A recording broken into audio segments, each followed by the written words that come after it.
Hey, what's going on, everybody? This is Jagger Davis. I'm 56 with the Hamilton Tiger Cats, and you're watching and tuning in to 11th Island.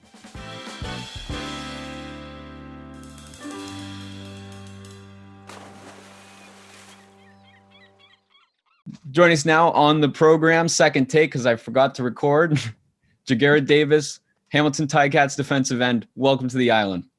All right, man. I appreciate y'all. Thank y'all for having me. I'm glad to be a part of 11th Island.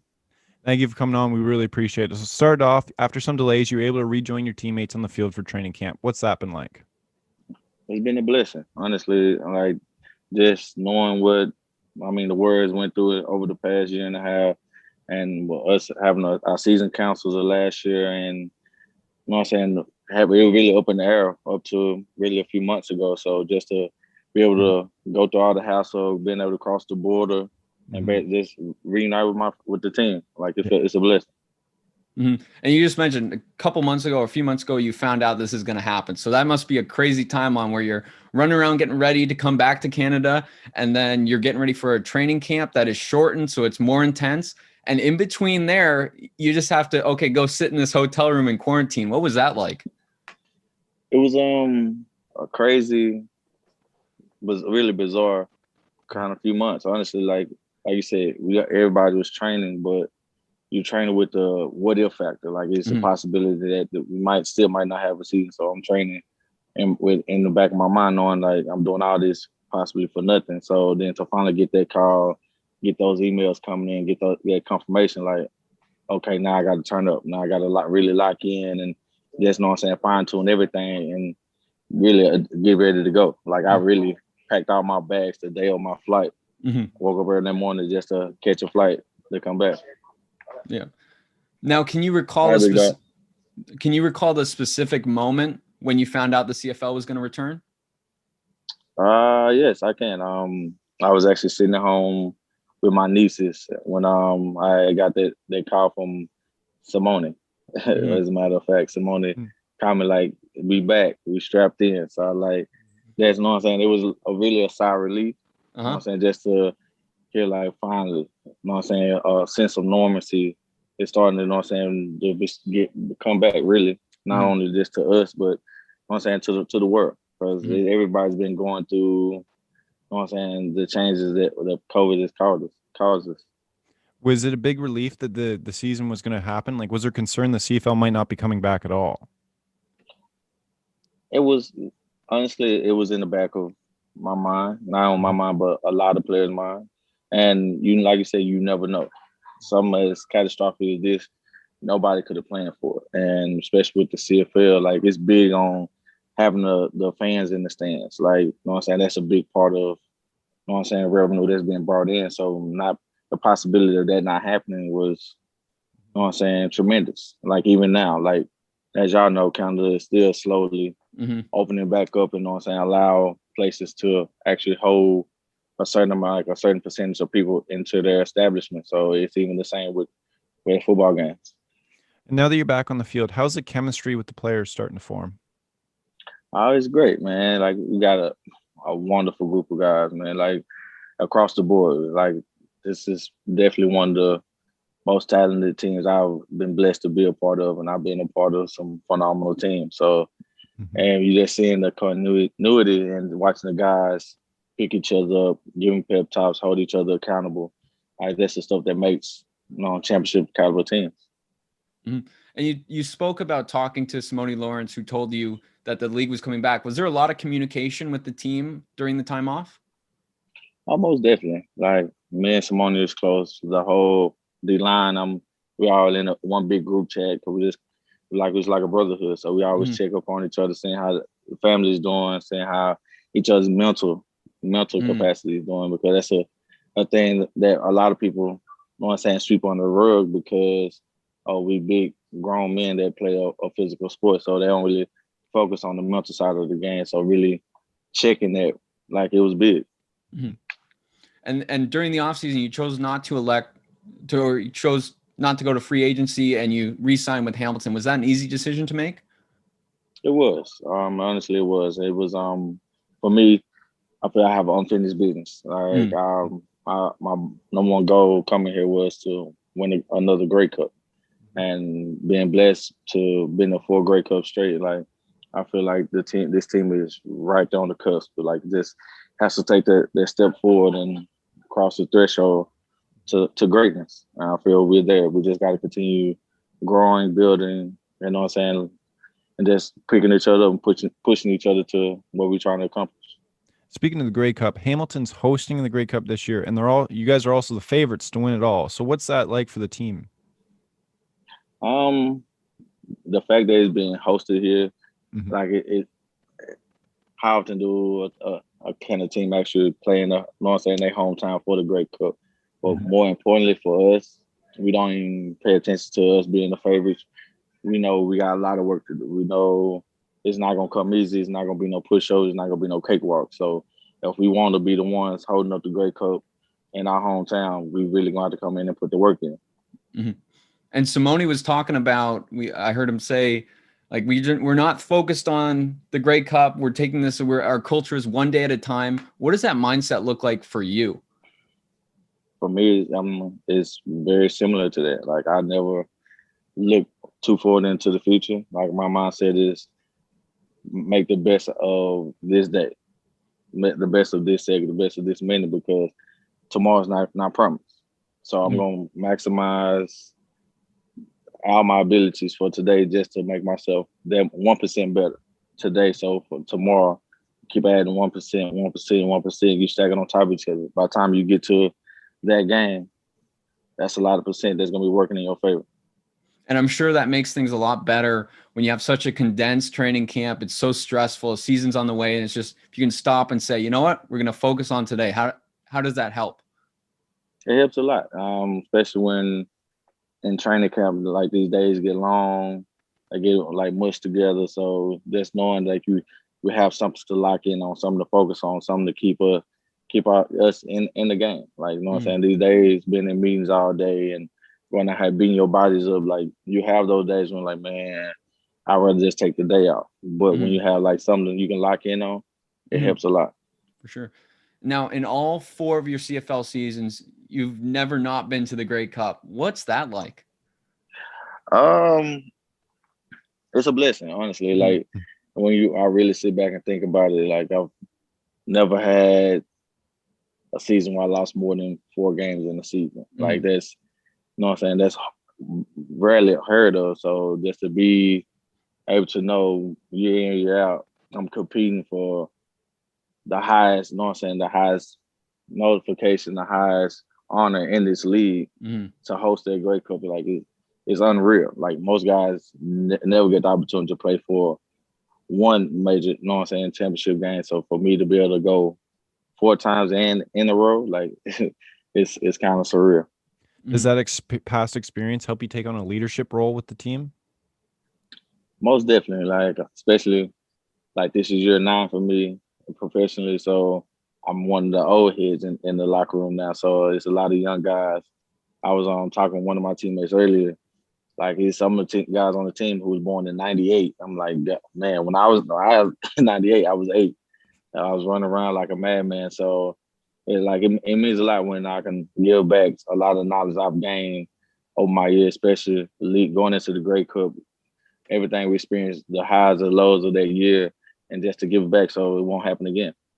Now, is there going to be any key differences between Hamilton's defense this year and the Ticats in 2019? We just want to be better, and it's hard. It's crazy when you say that because we know the standard we set. We put the bar high.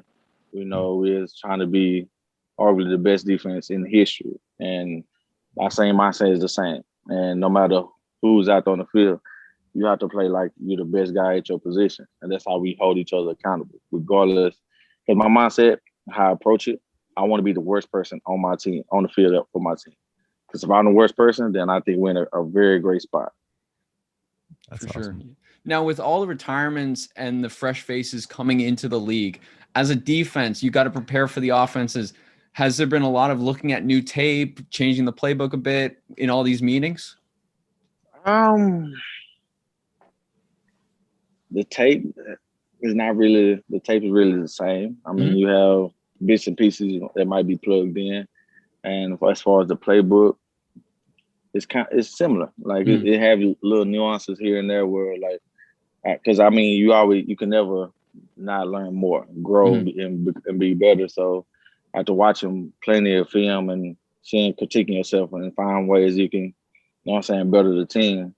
It's always little things that can always be added. So it's a lot of stuff that our coaches have altered here and there that, you know what I'm saying, that will make us better in the long run. And how would you describe Hamilton's style of play on defense? Tenacious. Like it's like a wild man.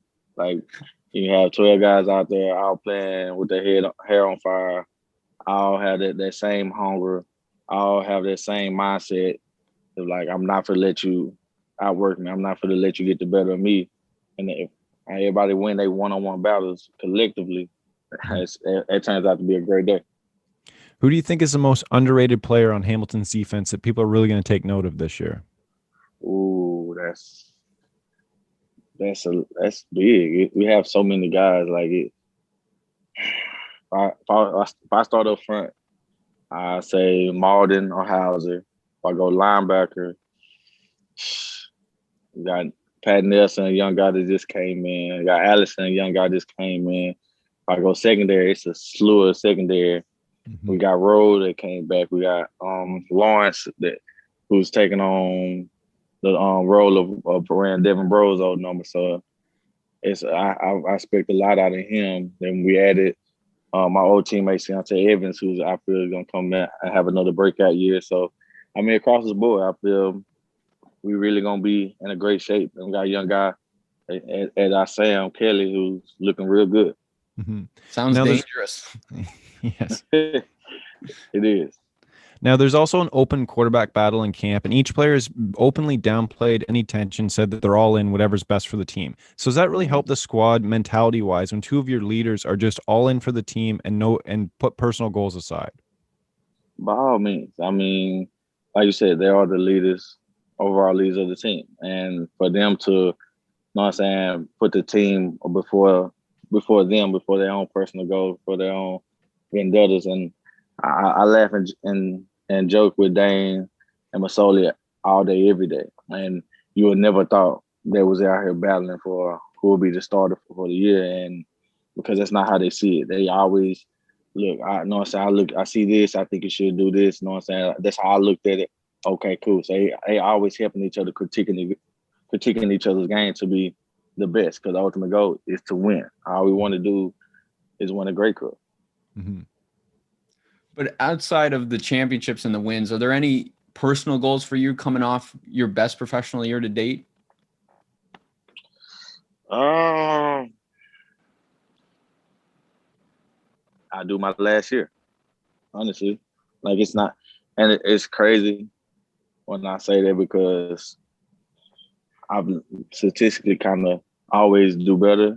So even though there's a condensed season, I just want to grow. I want to, know what I'm saying, take that next step, and know what I'm saying, in my game to where it's undeniable know what I'm saying, I'm one of the best in the league at my position. Yeah, because you finished second in the league in sacks. So if you do any better, you're going to be first in the league, right? That's the game plan. And it's funny because I'm always in a sack race with my big brother Charleston, or with Willie Jefferson, which me and him came out together. So he's like another brother to me. So, or with Michael Johnson, who he's like family as well. So it's always great competition. And you got Dylan Wynn on my team, who's always getting to it. You got brother Sean Lemon that's out there in Edmonton right now with the Elks. So it's always great, man. I'm always chopping up, talking with them. We always have, you know what I'm saying, friendly banter going back and forth. So it's cool. Now, during the time off due to COVID, did you feel like you were able to keep up a proper football routine with all the restrictions? Most definitely. First and foremost, I was in Texas. So Texas was a whole lot different from the rest of the world. Like we really had been open for roughly a year, regardless of how the rest of the world was going. So I was actually still training with my trainer really that whole year, just for the simple fact of you never knew. I might get that that crazy out the blue call, like a season starting up or NFL with a call. So I really only took two, 2.5 months off during that whole time during quarantine. Just, you know what I'm saying? Because I wanted to make sure the best me was stepping on the field when we finally had the opportunity. Do you feel like you kind of have an advantage over maybe some of the Canadian guys that I mean, they were stuck in lockdown a month ago still? I wouldn't even say advantage. I probably just say I'm lucky. I looked up with having more time to prepare. You know what I'm saying? Even though there was, like you said, they were kind of still on like severe restrictions and having lockdowns so where they can't really be out in public, can't be around people. So, like, I have the utmost respect for our Canadians who had to just endure it and still find a way to really live and do what you know what I'm saying, get it done. Like they still was able, like my teammates like Daly, Sirocco, like they coming in, they looking like in the best shape ever. And I'm like, I'm my mind, I'm like, bro, how did you manage to do that knowing y'all was over here with so many restrictions? Like I'm only like this because I know we was wide open. I don't know how I would have managed if it was on lockdown like y'all. And being at defensive end, which is such a physical position, taking some time off games, do you feel rejuvenated after the time off? Most definitely. Just because we understand the wear and tear a season puts on your body, let alone working out to prep for a season. Having that time off, like that, not only did my body wonders, but it actually did my mental wonders. Like just having that time away to just de-stress. You know what I'm saying? Take that time away from the game. And like for me, that's the longest I had the opportunity to be home since I left high school 13 years ago. So just being able to be home to be for all the big events, major holidays, birthdays, and stuff like that, it's stuff I usually miss because I'm up here 6 months out the year. So that, like, I would never change it for nothing in the world. You talk about mental health a lot. Do you feel like that's a thing that a lot of people outside of the locker room really kind of overlook for what the players are going through? Most definitely, all the time. And for me, I say all athletes go through it. It just, because of who we are and the spotlight that's on us, they expect us to be perfect. They expect us to basically move and conduct ourselves like we don't go through normal day stuff. You know what I'm saying? We have deaths in the family. We have stress and trauma that everybody handles differently. And you know what I'm saying? But because it's not, we don't have that platform to really speak and express ourselves on that type of stage. A lot of times athletes are taught to hold it in, suck it up. You don't want to be viewed as a weak, you know what I'm saying? Or you're not mentally strong or tough enough to deal with what your sport is providing. So, you know what I'm saying? And it sucks because like we need that same, you know what I'm saying, people checking on us to make sure how you doing today, what's going on in your world. Like this, you know what I'm saying, asking that question goes a long way, but we don't necessarily get it a lot of times, and it shows. Yeah. Hopefully things start to change in that way. And now we like to kind of wind down some of our interviews with some fun questions. So to start off, what's your favorite CFL stadium to play in? Ooh, favorite CFL stadium to play in? Besides Hamilton, I would have to say SAS because it's always fun shutting their fans up. Yeah. Fair enough. What about worst CFL stadium to play in? Oh, the worst?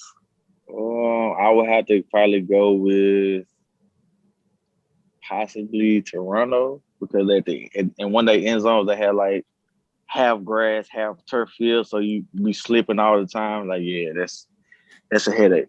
Okay. Fair enough. Is there somebody that you modeled your game after growing up?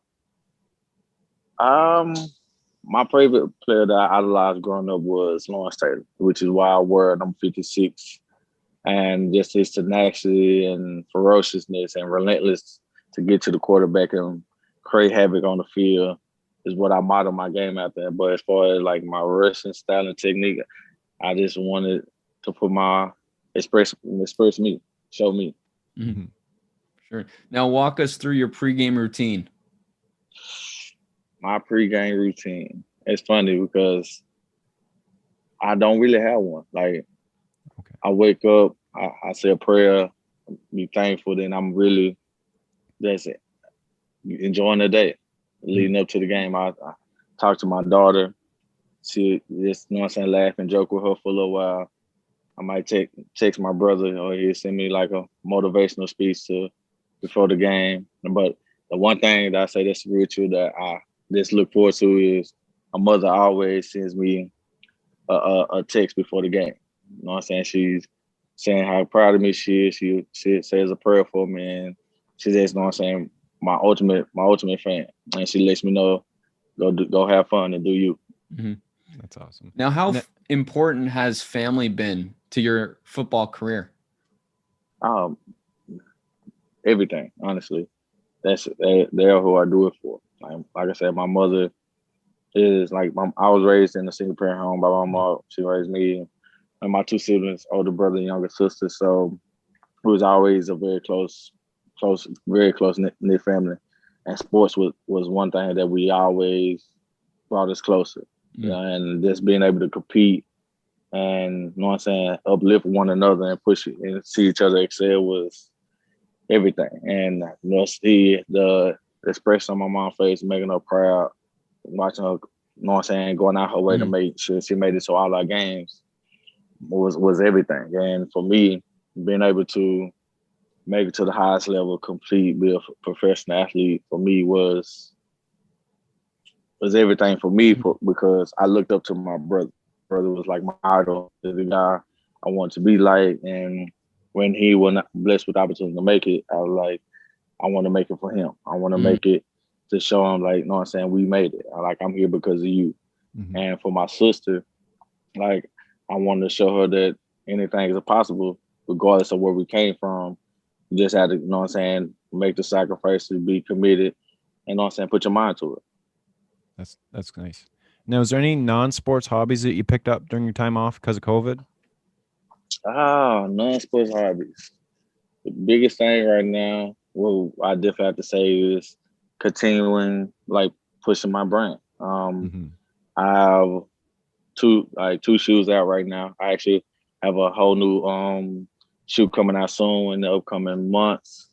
Whole new colorway that's gonna be symbolized based off on where I went to school at SMU. I have the Victor excuse me, the Victor catalog that actually will be releasing soon, and just, you know what I'm saying, promoting that as well as just giving back to the kids. I had been training kids on the side just to more like a big brother, big sister program. You know what I'm saying? Not only with this helping them with sports, but the mental side, just being that connection between bridging the gap between parents and their kids. You know what I'm saying? Especially kids can't always talk to their parents about any and everything, and because they feel like it's a disconnect. So being able to talk to them and relate to them, but at the same time trying to let them know this is what your mom or this is what your dad is trying to portray to you. This is what they're trying to get you to understand. So doing stuff like that is what's really fueled my off season, and I enjoyed every second of it. That's great. And we'll have the links to all of that stuff in the description of this video. For sure, we'll reach out and get those links from you. Finally, last question. Your favorite QB to sack? Ooh, favorite QB to sack? Oh, I probably have to say Mike Riley, for the simple fact of his hands down one of the hardest, resilient players, not even just QB, but players on the face of this earth. Like, regardless of how many times you hit him, how hard you hit him, whatever you bring at him, he's going to take it and get back up. And I respect that so much out of him, because not most quarterbacks will take that type of beating he takes and still come back and fight and arguably one of the best quarterbacks in the league history. So my hat always tipped to him. Like, we talk, like, we check on each other periodically during the off season, seeing how our family's doing, and just And then every time we battle, we always meet before the game. It's like, you know what type of battle it's about to be. And we just laugh and joke it up because we know on the field, we're enemies, but out the field, we're best friends. That's awesome. Now, we really appreciate you coming on. We look forward to seeing you on the field this year. Is there anything else that you'd like to say? Anything that you'd like to promote to the viewers? Just look out for what's coming next. We got a lot of stuff coming. I'll be posting on my website at www.champ56.com. More women apparel, more guys apparel. I got a lot of great stuff coming up in the upcoming that guys and girls gonna really like. Awesome. We look forward to repping it at the field. I appreciate it, man. And thank you for coming on, man. I appreciate y'all. Thank y'all for having me. Y'all better stick with the 11th Island. These guys about to blow up, man. I appreciate y'all. And thank you. Thank you. Anytime.